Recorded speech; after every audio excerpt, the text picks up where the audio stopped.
Hey guys, what's up? Caleb Bakes01 back again with another random horror review. For today's episode, decided to talk about one that I feel like is a little bit underrated, especially for its subgenre being found footage slash mockumentary. A film from 2017 being Phoenix Forgotten. As I said, its subgenre being found footage slash mockumentary, even though most of the time they end up bleeding into each other anyway, but one that I feel like is really underrated. It could be the fact that this is more so a modern film, only 5 years old, so maybe that's why I don't really hear many people talk about it, but still I wanted to talk about it because I want to put it on some of your guys' radars to check out. This is a film that I've seen twice. The first time I watched it, I just watched it online or streaming or something, and it was really cool, and I really wanted a physical copy of it, and just recently did. So this was a rewatch, and this isn't a legitimate release, it's a bootleg. We don't have a legitimate release of this film here in Australia, so I'm just happy to have it. Anyway, I'm getting off topic. We'll quickly get into the plot for this one. So, as I said, it walks the line of mockumentary slash found footage. The first half of this movie is more so mockumentary style. We have this girl making a documentary on her brother that went missing when she was younger. Not just the brother, him and two other friends. And she's basically just telling the story of what he was like and, you know, his last days before he went missing, and the investigation that was held by police, who eventually ran, I guess, to a dead end, and no one could figure out what had happened to these three kids. And then the second half is where it falls into the more found footage route, where they actually uncover lost footage from the brothers' video camera, and that sort of reveals what had happened to these three. So I'll leave it there for this one. I want to try and tiptoe around some of the spoilers that could come with this movie, so I'll leave it there and we'll get into my thoughts of the movie now. So as I said, this is a found footage slash mockumentary style film. A lot of found footage movies anyway bleed into mockumentary style, or vice versa, however you want to look at it. You can go all the way back to a film like Blair Witch Project, or even a more modern one like The Bay. There's normally a good balance with it, and this one has the same thing. And what I would say is this movie's strongest element is its mockumentary feel. What I really liked about it was it felt legit. It legitimately felt like a documentary. It felt like one of those paranormal slash true crime ones that you would come across on Netflix, for example. And what I really liked about it, as I said, it felt real, because even though this is a horror movie, and sort of spoilers, but not really, because they talk about this very early in the film, it sort of leans into alien subgenre.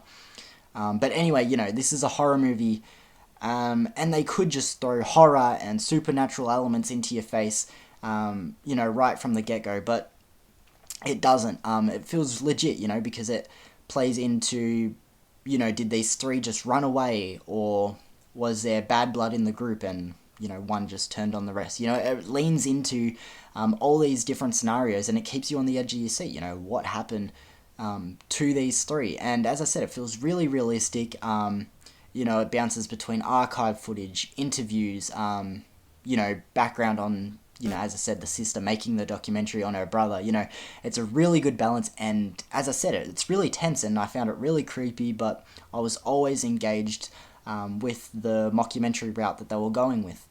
However, the second half is where it falls more into just the straightforward found footage route. As I said, they uncover the brothers' long-lost video camera that went missing, and this is where they reveal what actually happened.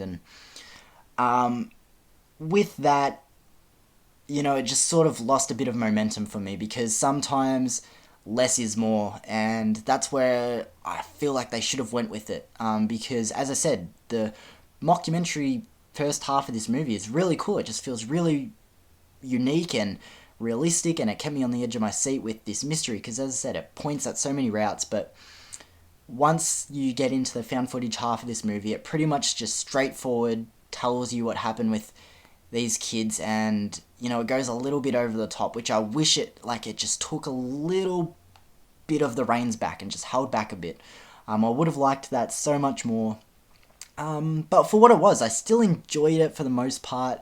yeah, I just wish they held back a little bit more. If we go back to, as a movie like I was talking about before, being the Blair Witch Project, one of the most famous found footage films of all time. I personally love that movie, but a lot of people say it's boring and a bit slow. In a way, I know that sounds bad, but I feel like this movie could have went with that a bit more. Slow it down. Don't just show us so much, because it really just took away a lot of the mystery aspect for this movie for me, which I thought was its highlight. With that being said, I don't want that to scare anyone away, because the movie from start to finish is honestly pretty enjoyable and engaging.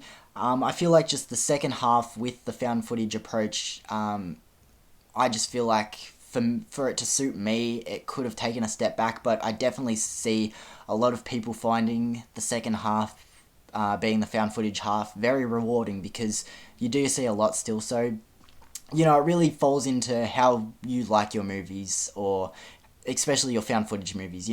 Is less more for you, or do you just want to see it all out? So, it really comes to personal taste, but otherwise, this movie looks great. The acting is pretty solid, I always feel like for mockumentary slash found footage movies, the acting is always walking a tightrope, because, it needs to be realistic, because, it's meant to be found footage. It's in the name, but, the acting can also sort of lean to be a little bit cheesy, because, it's meant, as I said, meant to be real people, and I don't know. It's a hard one, but I feel like the acting's solid, and the story altogether is really well written, and I found it to be really engaging. So I definitely would recommend this one. As I said, I feel like it's flown completely under a lot of people's radar, so I would recommend it. I am going to give Phoenix Forgotten from 2017. For now, I'm going to stay at a 7. Reasonably good score. I see this one going higher, but I feel like a 7 is good for now. But I would definitely like to see people check this one out. And if you have, please let me know your thoughts in the comments. Because as I said, I heard absolutely zero people talk about this one. And for people that are fans of the subgenre, whether it's found footage, mockumentary, or alien films, check this one out, because it is super cool. Alright, so I am going to leave that one there. I was super happy to talk about that one. I was super excited to talk about it. To be completely honest, I did watch that movie probably like 2 weeks ago, so it's not quite fresh in my mind for this review. I wish I recorded this a little bit sooner, just so, some points were a little bit clearer in my mind. But I'm happy that I've got it off my chest, and hopefully you guys check it out, or if you have, as I said, feel free to let me know your thoughts in the comments. But thank you again for joining me for another random horror review. I'm really enjoying my content at the moment. I'm putting it out for you guys. I hope you guys are too, and I'll see you guys for another video hopefully soon. Peace.